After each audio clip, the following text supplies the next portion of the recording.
welcome to another episode of PodcastDX, the show that brings you interviews with people just like you, whose lives were forever changed by a medical diagnosis. I'm Lita. And I'm Ron. And I'm Jean Marie. Collectively, we're the hosts of PodcastDX. On today's show, we're speaking with Kristine Hoestermann. I hope I said that right. Kristine is living with Ehlers-Danlos syndrome, postural orthostatic hypertension, autoimmune small fiber neuropathy secondary to undifferentiated connective tissue disease, and then the rest is a little shaky with multiple doctors disagreeing, and we understand how that goes. For today's show, we will mainly be talking about the Ehlers-Danlos since hers is rather severe, and we'll also abbreviate it as EDS. Well, good morning. Thanks for joining us. Hi, Kristine. Thank you guys so much for having me. Our pleasure. Absolutely. Kristine, can you tell us what symptoms first led you to seek out medical care? Yes. I was 27, living my absolute best life in Washington, D.C., running marathons, great shape. And I remember I got like a tweak in my knee and I was like, oh, that's like normal. Like I need to change up my workout plan or whatever have you because run marathons, tweak in the knee, perfect. But it's honestly the first symptom that I like that kind of escalated down this long path. So my knee was subluxing. I didn't even know, honestly, that it was subluxing at the time. It just like was hurting when I was doing absolutely nothing. And then it went from like there to my shoulder. And then around that time, I also started to get like an extreme fatigue, like that I could not express. But I also had a lot of things going on in my life. Like I changed jobs to a job that I didn't love as much as my previous job. We had moved. Like it kind of was like, oh well, there's a lot going on. Right, right. So you were able to rationalize all of your symptoms, right? And I was like, I've been abnormally healthy my entire life. Like I would beg my mom to like let me stay home with her. Because I would like my sister was born sick. She had water in her lungs, and she would like. From that, like get pneumonia and like be out of school for like 2 weeks at a time. And like, I just like wanted to stay home with him so bad, but I never was sick growing up. So it never occurred to me that like I could wake up sick and never get better. So like, it just never occurred to me to like kind of go down this path. And it was honestly, I went about 6 to 7 months like that before I was at my parents' house and I like fell off the couch trying to like walk and my mom was like, that's not normal. And I was like, oh yeah, it is. Like sometimes my knees just do that. And like, at the time she was like, you need a Lyme test, like go get a Lyme test because Right. That was like the only like joint fatigue thing she had ever heard of. And that summer we had like painted the fence. And so right there, medical diagnosis, boom. And so that's kind of where my journey started with all this. And with those symptoms, was your doctor able to make a diagnosis? Or did you have to go through testing? I went through testing after testing after testing and negative test after negative test after negative test. And I thought I was crazy. They thought I was crazy. And that went on for a very long time. If it wasn't for my mother-in-law, who is a doctor, who was like, you need to like start taking pictures. You need to start doing like taking pictures of like, so now I have like a photo album that's like question mark. I have like all these disgusting pictures, honestly, but of like, you know, swollen this or, you know. I never thought of that. That's an excellent idea. Yeah. And it seems like so, because I would go to the doctor and my tests were not only were my tests normal, but I was presenting as obviously completely healthy. And so, and I of course never had a flare when I was at the doctor. And so that went on for a really long time. And then when the doctor started to see the pictures, I think I can't even call him. He was just a doctor I was seeing. He probably got sick of me and he like finally gave me something to the rheumatologist. Okay. Like a referral to the rheumatologist. That didn't work out so well for me, the first rheumatologist. I had a very short, like on average, they say it takes 7 years to diagnose a rare disease. And I was like half of that, but I definitely know that that was because of my mother-in-law and like how she kind of championed my team as I got sicker and sicker. Oh, Okay. that's wonderful. I'm glad you had somebody like that. Right. Somebody in your corner. That was excellent. And have they been able to determine which form of EDS you happen to have? Yeah. So honestly, my whole diagnosis with EDS is a funny one. I was on a podcast, and after the podcast, she was like, I don't want to like do this, but, you know, it sounds like you have EDS, because at that time I didn't have the EDS diagnosis at all. And so, from there, I was like, you want me to go into my doctor's office who already thinks I'm crazy and say like, hey, can you like test me for this other thing that I've never heard of? And I was like, yeah, that's not happening. So I go a few more appointments with like feeling like I'm in a hamster wheel. And then I just was like, is there any possibility I have EDS? And they're like, no, you're not flexible. And so my wife, my mom are like on either side, and our mouths just like drop, because like I've done gymnastics my entire life. I was like, I was in college. I, went to college and I dove. And so like flexibility is like, I could run on the mat and be flexible. Like I never had to like warm up or stretch. So, and then like there's like 5 things that they do for like the clinical diagnosis. And like, I was like doing all of them like without it. So yeah, that was like my go ahead and show us one of them on the screen. Yeah, she's doing the thumb. Yes, exactly. To the wrist, exactly.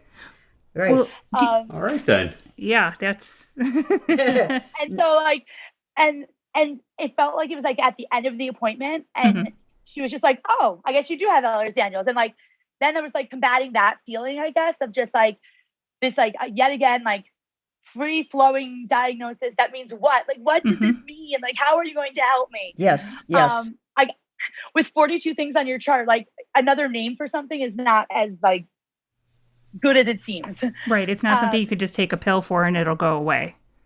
Yeah. And so from there, then we had to get, like the echo on my heart and do all that. And then, the genetic testings and stuff. And so, and then from there it was, determined that I have vascular EDS. But so you have vascular. Okay. That I didn't realize that. Yeah. Well, and now I have a follow-up question.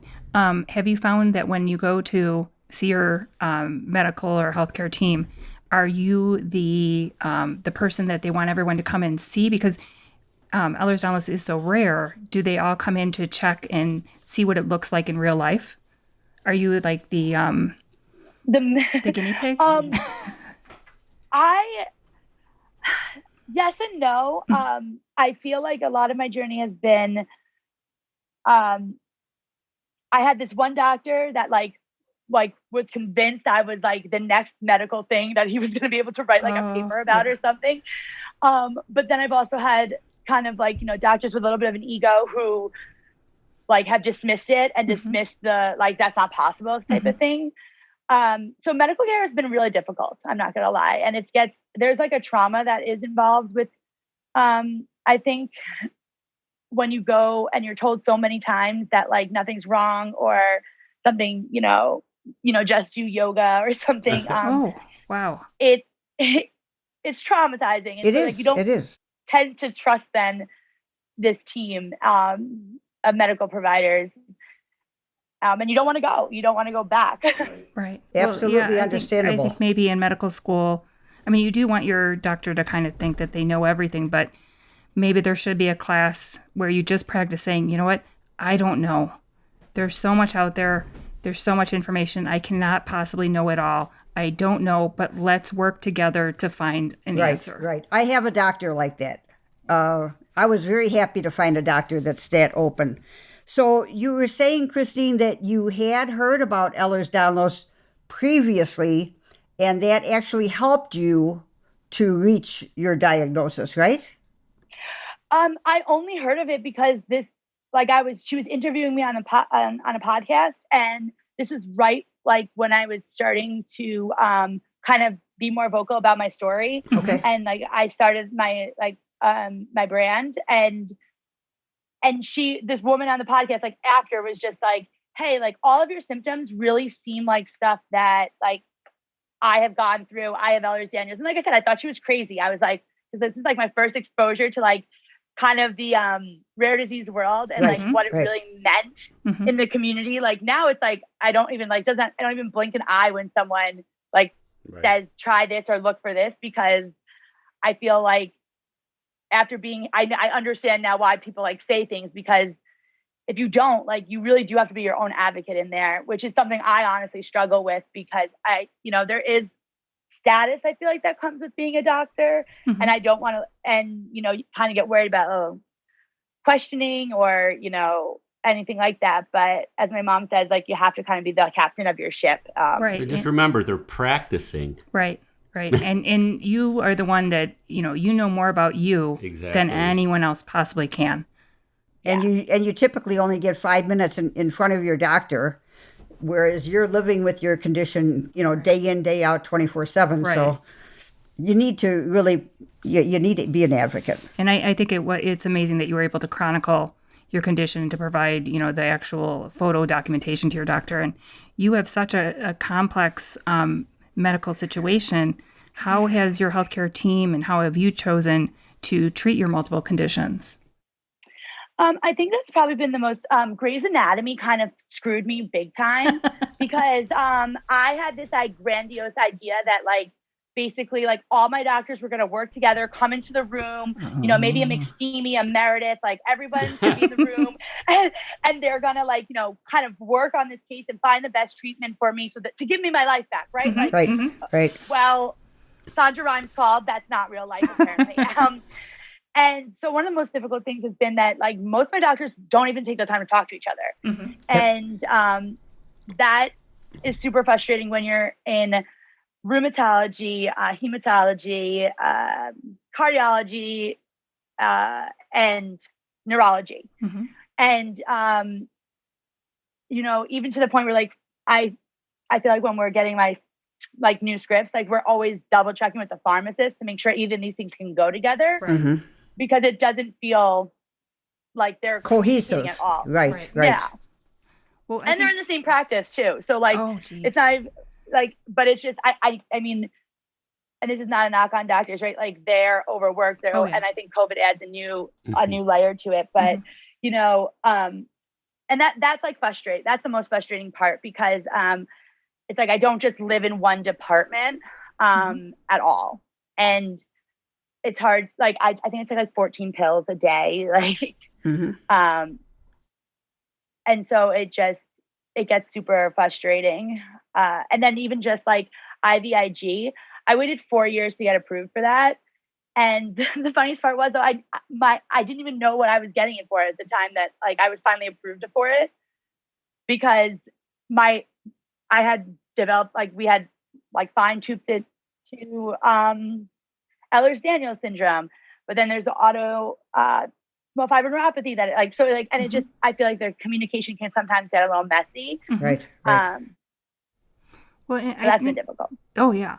I think we've found from experience that when you are consulting so many different physicians and specialties, if you have one gatekeeper physician, maybe a general practitioner or an internist who kind of oversees your care and manages all of that specialty care, which can be extraordinarily difficult because as you said, they're all supplying pharmaceutical prescriptions and care treatments. But having that one person, if someone can juggle all of those different specialties and come up with a cohesive treatment plan and consult the different doctors, that can be a wonderful thing. But it can be something hard to find. It can be very difficult to find. Right.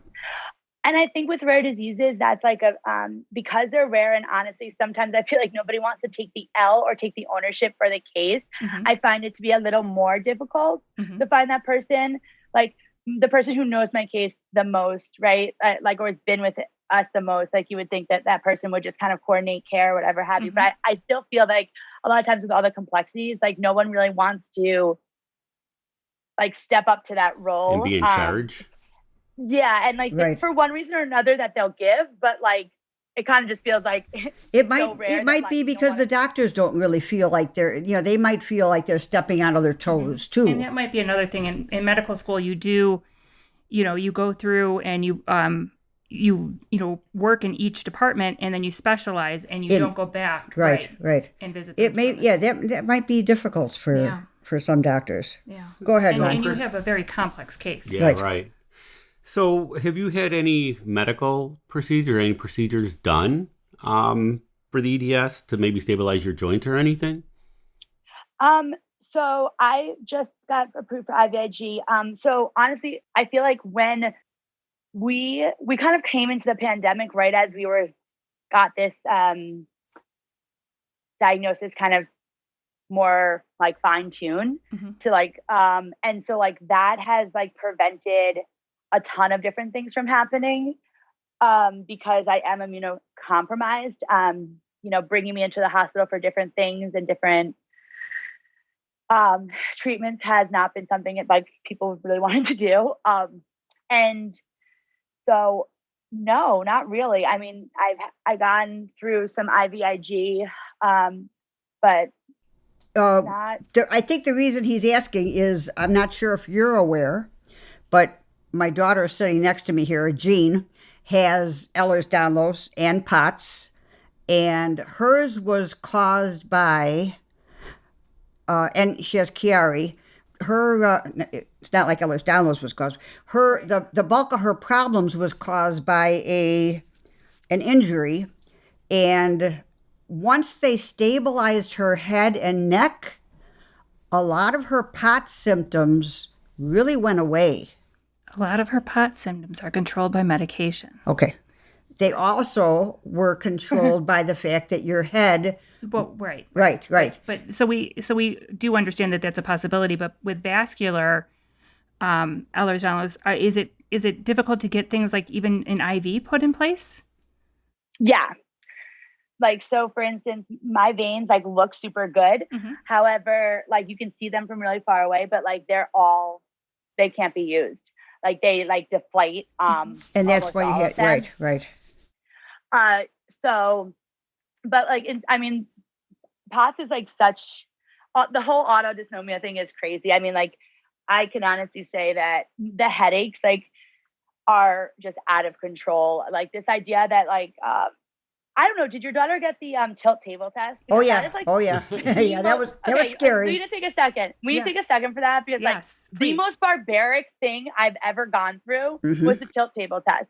There's no way you have not come up with a better version of that because it's just like sit you up right there and like you're like, oh, this is silly. Nothing's gonna happen. And then like I lasted a whole 6 minutes before like I woke up and like on my back and like 18 doctors over me. But barbaric. That was barbaric. Right. Yeah. It's a table and they strap you to the table and then slowly start to tilt the table till you're standing. And for people with POTS, that's when you're going to be blacking out. So it's terrifying because you have no control over the motion and you are wary that something's going to happen and that you're not secure. We had our technician that was performing the test kept telling us stories about doing vodka shots through his eyeball. So I wasn't exactly calm to begin with. Oh my God. Yeah, he said it's called a red eye. Were you under anesthesia or something? No. I get that question a lot. Wow. Were you dreaming that? No.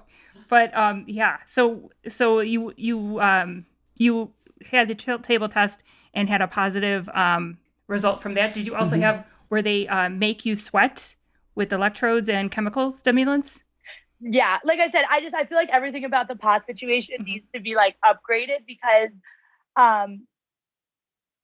like they were like, well, if this isn't, mind you, this was still early on in my thing, so they were like, the cardiologist was like, I'm not even sure why you're here. You shouldn't be in cardiology, and so like that was frustrating. So like I went in there like being like, yeah, I shouldn't even be here. What this is gonna be so easy, right? You're gonna put me on my back. You're gonna put me up, and like nothing's gonna happen. I'm gonna have to wait out 20 minutes talking to these people like behind this glass thing. And that's it. That's not it. That was not how it went for me. But it was funny because like at the time, they just like no one even said anything about it being POTS or anything. They like were like, oh, you should have like a higher salt intake and like kind of pushed me along again.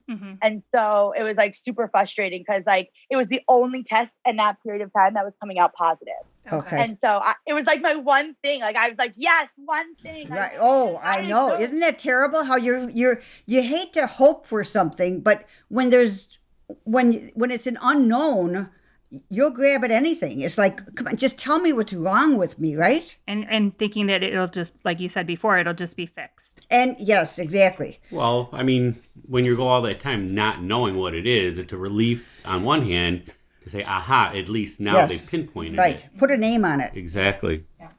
Kristine, have you tried any alternative therapies or anything that might help? Or even like, do they have you wear compression pants or an abdominal binder to help keep your blood pressure? Your blood pressure and pulse? Yes. So like I have extremely like very, very low blood pressure. And so like I used to think like the compression socks, like in the beginning, like my mom, she's a saint. Like she had gone and like every single thing she would read, like that she could do to help me because she felt so helpless. Like she would try out. And I regret, you know, the early days when I like was like, I'm not wearing, those are really ugly socks and I'm not wearing them. Probably could have saved myself a lot of like discomfort, but yeah. So like compression socks, it was funny because I was doing a lot of the vitamins for a really long time.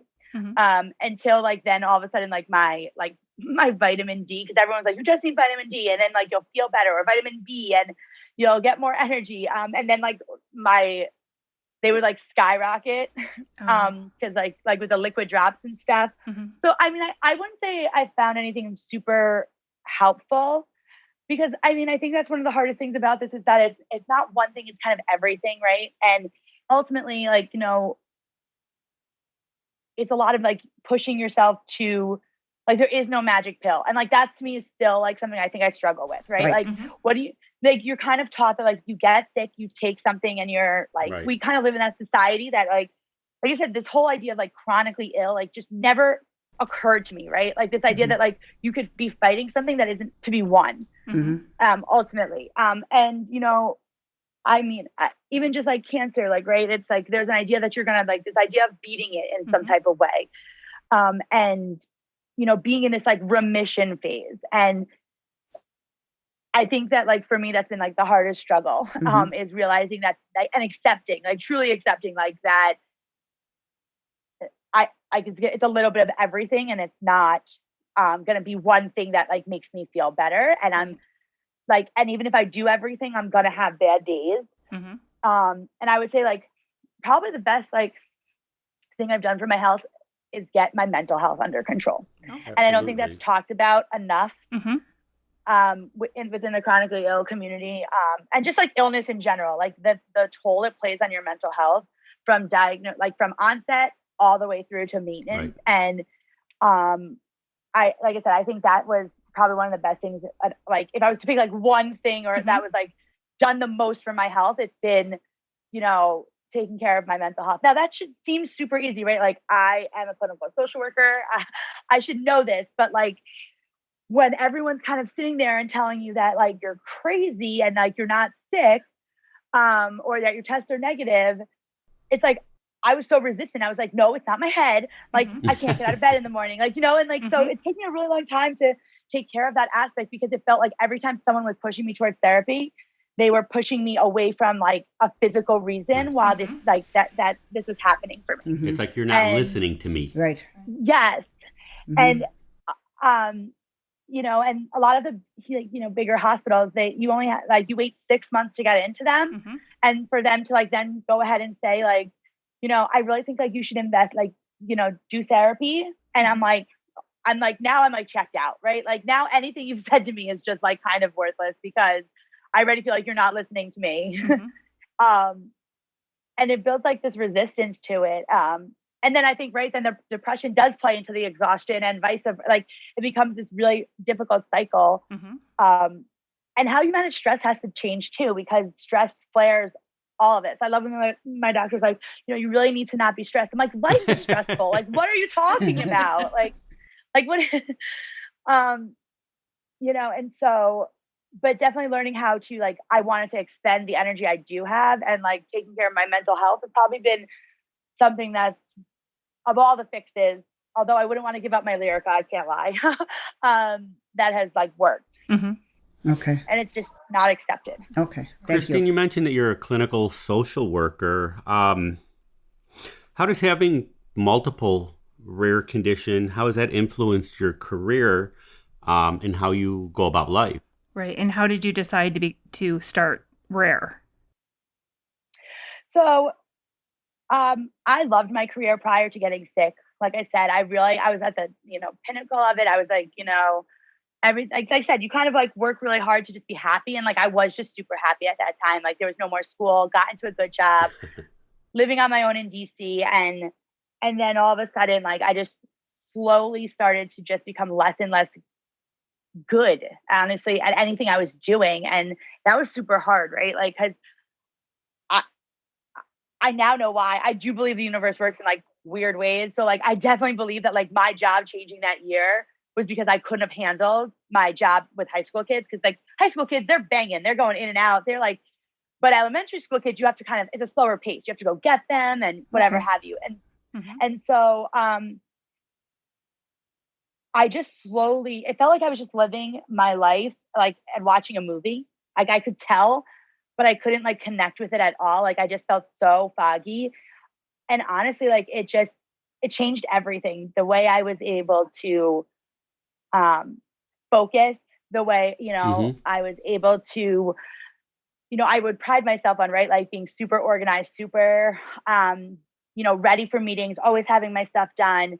And it just like, I wasn't able to do that. Part of that, right, is like so much stuff had at home. I was getting home and I was done. Mm-hmm. And so I would say that like, basically I just got really bad at my job. Like, and I, no one believed me. So no one was providing me any sort of accommodations or support. Mm-hmm. And so that was really difficult too, to be told I'm not good at this thing that like, I know I'm good at.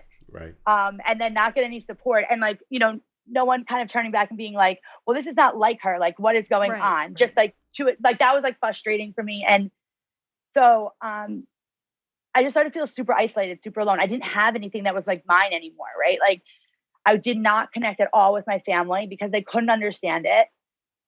How can you look so well? Right. Mm-hmm. And not be, and like say you're sick. And then I didn't fit in any of the communities like I was searching, right? Like on Facebook or otherwise, because I was just like, well, do I have lupus? Do I not have lupus? Like I didn't feel right anywhere. And so that's kind of how Rare came along. I just was like, if I don't have a community, I'm just going to build one. Like, and I'm never expecting it to go anywhere, but just kind of expecting it to be something for myself. Mm-hmm. And then it was just kind of like a whirlwind that, I started realizing how many people felt like this, like how many people feel so isolated and so alone. And, even though I have like a more direct diagnosis now, I've never changed kind of the name because it's allowed me to interact with so many people from all different walks of life, all different health things, all different mental health things, right? Like this idea of like an invisible struggle, and coming as you are and being validated for whatever it is that you're coming with. Became super powerful for people. And like I said, I mean, it definitely saved my life. It allowed me to keep on going, so to speak, and to kind of keep, it gave me hope that I could be good at something, right? And because it was, every design is made by me and all that good stuff. It gave me this creative outlet to be good at something. And then also though, like, as it like morphed into more of a business, it also gave me this sense of like, oh, I'm good at things again. Like, and so for me, it honestly saved my life. Like it gave me a place to go and call home when I didn't have anywhere else to go. That's excellent. Yeah. And I mean, it's been crazy how many people I've connected with, in like different countries across the states. Like you become like a world force. Right.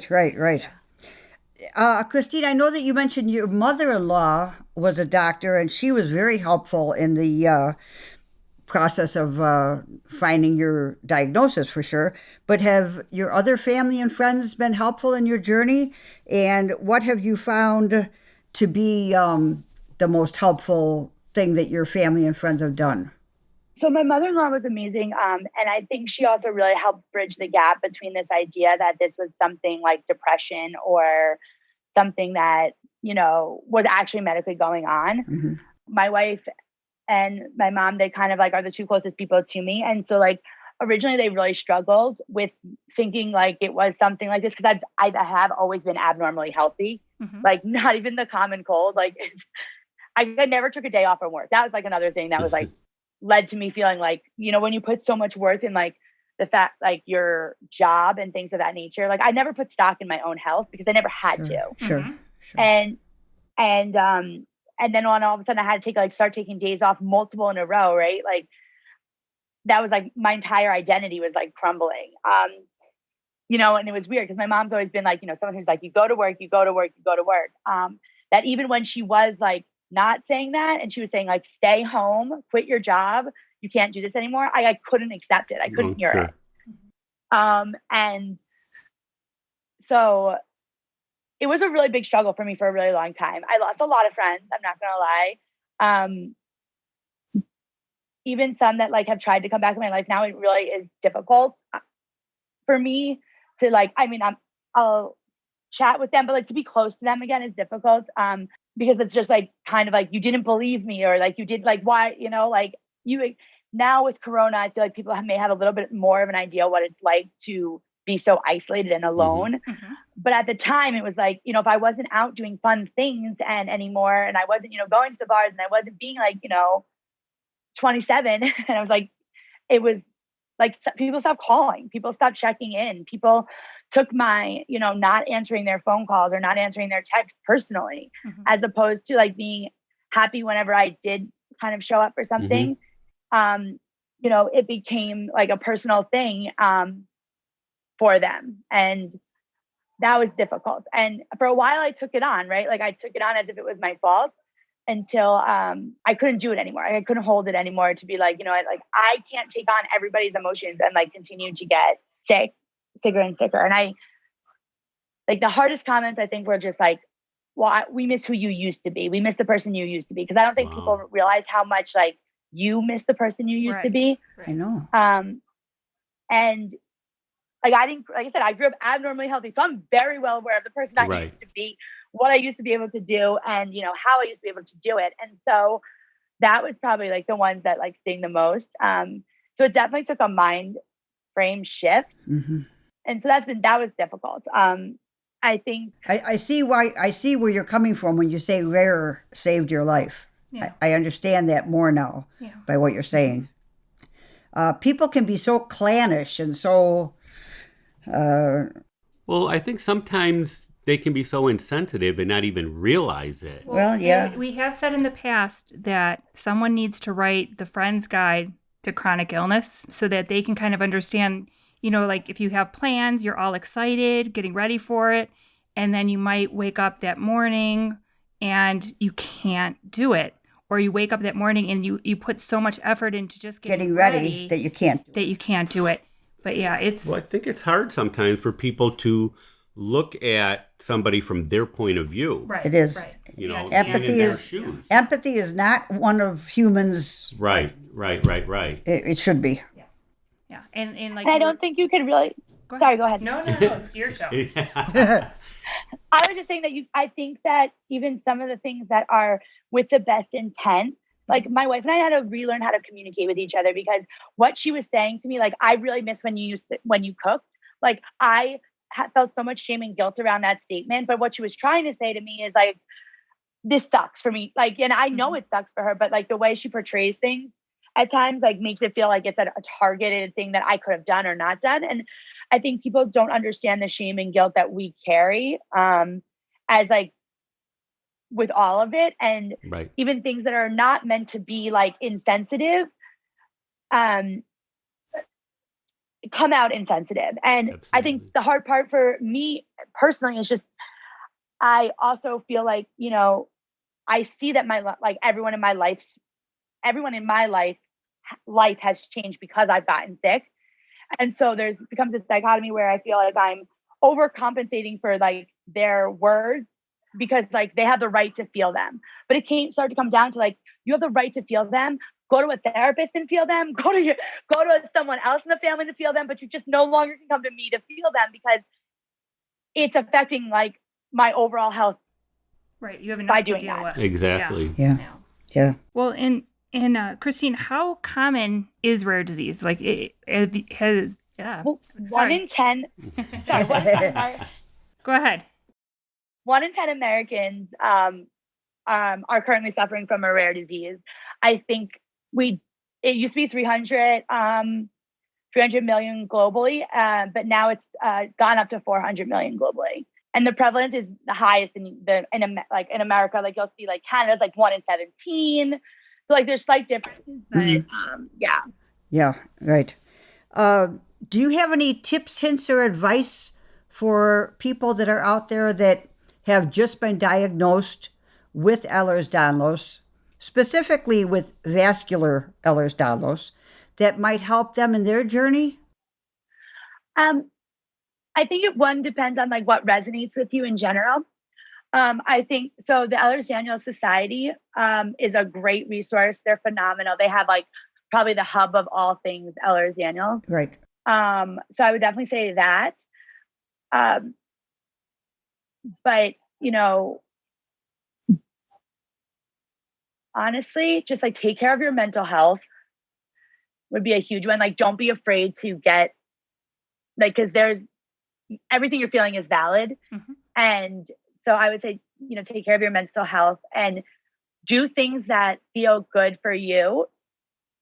Even if it doesn't go by like what Ehlers-Danlos like best practices are, like many people can't do weighted blankets. But for me, by not moving throughout the night, like I'm able to like prevent myself from subluxing. Mm-hmm. And so it works for me. Like, okay. And Everybody's different. Like, exactly. And like, so I think like if you find something that works, like don't be so like scared to go with it, even though it's not like what is recommended or whatever. Because there really is no rule book when there's so little known about these diseases. Mm-hmm. Sure. And take pictures. I like that one. I like that one a lot. I had never ever. We've been doing this for almost 4 years, and we have never heard anybody say that. That's an excellent suggestion. Yeah. I'm going to tell my mother-in-law. She's going to be so happy. Yes. I really, really love that suggestion. Well, it's been great having you on the show this morning, Kristine. You've had a lot of good information. We appreciate it, and I'm sure our listeners appreciate it. And speaking of our listeners, how can they learn more about you? And Rare. So I will say we're quite entwined, me and Rare, but you can find everything for Rare is at FindYourRare. So it's FindYourRare.com, at FindYourRare on all social media platforms. Keep it nice and easy because let's be real, I couldn't probably remember more than one thing. And on Instagram, you can find me at that rare girl with the signature period because the period is the trademark. So, but yeah, I love to connect. Please reach out to me. I would have never thought. I grew up in the age where like you were not allowed to have internet friends. Like, so this idea that like talking to complete strangers can be weird, but I do think that it's been super amazing also. Right. Oh yes, absolutely.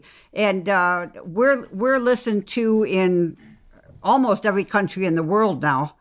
And I'm hoping that people around the world will be hearing your story and will have a lot more to think about for themselves based on what they've heard from you. That's what we're here to do, is to give you a platform to share that. We appreciate it. Yeah, your story will resonate with a lot of people. And your work has definitely helped a lot of people, and we appreciate that. Yeah. Yes, for sure. Well, thank you guys so much for having me. You're welcome. And if you have any questions or comments related to today's show, you can always contact us at PodcastDX@yahoo.com, through our website, PodcastDX.com, on Twitter, Facebook, Pinterest, or Instagram. And if you have a moment to spare, please give us a review wherever you get your podcast. As always, please keep in mind that this podcast is not intended to be a substitute for professional medical advice, diagnosis, or treatment, and always seek the advice of your physician or other qualified healthcare provider with any questions you may have regarding a medical condition or a treatment and before undertaking a new healthcare regime. And never disregard professional medical advice or delay in seeking it because of something you've heard in this podcast. Till next week.